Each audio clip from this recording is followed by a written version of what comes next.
Lecture intentionnelle de la Bible, jour 1, 15 mars 2025. Et aujourd'hui, je vais vous faire le récap de ma lecture de Matthieu 3 à 4. Alors, on voit que c'est en ce temps-là que Jean-Baptiste parut prêchant dans le désert. Alors, ici de noter que Jean-Baptiste est celui qui a précédé Jésus en annonçant sa venue. On voit que Jean-Baptiste était intègre et fit vraiment montre dedans de soi. Quelqu'un en dit, il prêchait dans le désert. Et puis, il se nourrissait des sauterelles et du miel sauvage. Ouais. C'est faux, hein? C'est faux. C'est faux. Dans le désert. Et puis, habillement, même on décrit là. Et puis, tu essaies de réfléchir. Je te dis que, ouais, avec la chaleur qu'il y a dans le désert là. Oh, ok. Manger sauterelles et puis miel sauvage. Il ressemble à quoi? Ok. Là, Jésus. Tu sais même qu'il ne badinait même pas avec les pharisiens et les sadducéens là. Qu'aux race des vipères. Ouais, c'est fort. Jusqu'à au chapitre 3, verset 9, il dit: ne prétendez pas dire en vous-même, nous avons Abraham pour père, car je vous déclare que de ces pierres-ci, Jean-Yves des compas, oui, dit que de ces pierres-ci, Dieu peut susciter des enfants à Abraham, mon cher. On peut être violent comme cela? C'est faux. C'est bon. On a compris le père. Le père était très penchant. Au verset 10, il dit: tout arbre donc qui ne produit pas de bons fruits sera coupé et jeté au feu. Si toi-même tu te considères comme un arbre, bon, qu'est-ce que tu comprends? Tu comprends pas quoi? Tu comprends pas quoi? Oh, c'est chic comme cela. La Bible dit dans le verset 13, toujours au chapitre 3, alors Jésus vint de la Galilée au Jourdain vers Jean pour être baptisé par lui. Ce n'est pas Jean-Baptiste qui est parti à Jésus, c'est Jésus qui est allé à Jean-Baptiste parce qu'il savait qu'il devait recevoir quelque chose de lui, parce qu'il savait que Jean-Baptiste avait payé le prix aussi et qu'il devait recevoir quelque chose de lui. Il est allé vers lui, il est descendu plus bas. À Jean-Baptiste maintenant de s'y opposer, il dit: non mais c'est moi, j'ai besoin d'être baptisé par toi et toi tu viens à moi. Jésus dit: oh, laisse faire maintenant, car il est convenable que nous accomplissions ainsi tout ce qui est juste. Et Jean ne lui résista plus. C'est ça qu'il s'agit. Dès que Jésus était baptisé, il sortit de l'eau. Et voici les cieux s'ouvrirent.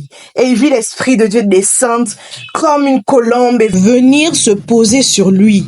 Le dernier verset, qui est le verset 17 du chapitre 3, dit: et voici une voix fit entendre des cieux ces paroles. Celui-ci est mon fils bien-aimé en qui j'ai mis toute mon affection. Vous imaginez un peu ce qui aurait pu arriver si ce protocole n'avait pas été respecté? Le Seigneur ne se serait certainement pas glorifié. La Bible dit que l'humilité précède la gloire. Et Jésus s'est humilié lui-même. Ce n'est pas Jean-Baptiste qui l'a humilié. Jésus s'est humilié de sorte à ce que la suite soit possible. Aussi, la Bible nous enseigne ici que même Jésus est passé par le baptême. Si Jésus est passé par le baptême, il s'est fait baptiser par un homme. À plus forte raison, toi et moi.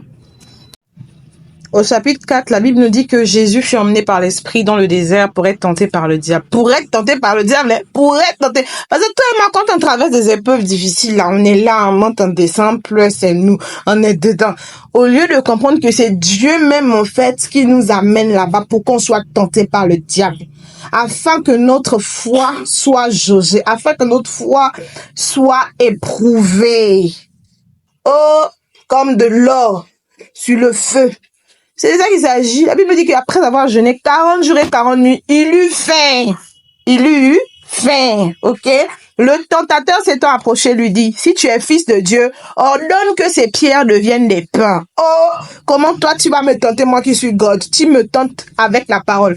L'ennemi vient avec la parole. C'est pourquoi nous, en tant que chrétiens, nous devons avoir la parole sur nos langues comme ça, de sorte à ce que quand lui, il attaque, nous on contre-attaque avec la parole aussi. C'est pas les au nom de Jésus, au nom de Jésus, au nom de Jésus, au nom de Jésus quoi? Comment? Tu vas dire ça un jour, le diable va te regarder et puis va te dire: je connais Jésus, je connais Paul, je connais Pierre. Toi tu es qui? Je te connais pas. Parce que tu peux dire au nom de Jésus, mais ta vie même n'est pas au nom de Jésus. Bon, c'était une parenthèse que je referme. Au verset 6, il ose dire à Jésus: si tu es fils de Dieu, jette-toi en bas. Car il est écrit, il donnera des ordres à ses anges à ton sujet et ils te porteront sur les mains de peur que ton pied ne heurte contre une pierre. Yeah! Yeah! Jésus lui dit, il est aussi écrit, tu ne tenteras point le Seigneur ton Dieu. C'est un ami. Oh, regardez-moi ça. Mais quelle effronterie! Mais quelle effronterie! Et puis il est têtu comme ça, il insiste encore.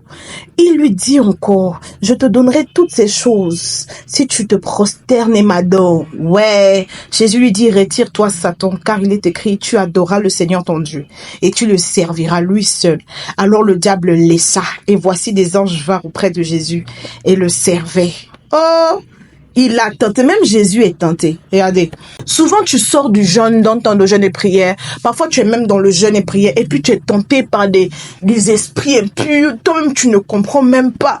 Mais en fait, si Jésus même a été tenté là, à plus forte raison toi et moi, nous serons tentés. Mais le plus important, c'est pas que qu'on soit tenté en fait par l'ennemi, mais c'est la suite. Est-ce que tu succombes ou tu demeures ferme? Est-ce que tu succombes à la tentation de l'ennemi? Où tu campes sur tes positions. La Bible nous enseigne ensuite comment la prophétie s'est accomplie quant à Jean-Baptiste et puis comment Jésus a rencontré ses 4 premiers disciples, à savoir Simon appelé Pierre et André, les 2 frères, et comment ensuite sur le chemin il rencontra Jacques, fils de Zébédée, et Jean, son frère.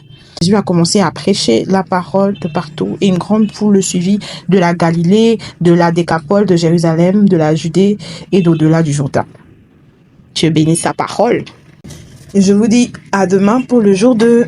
Merci de vous abonner, de liker et de partager.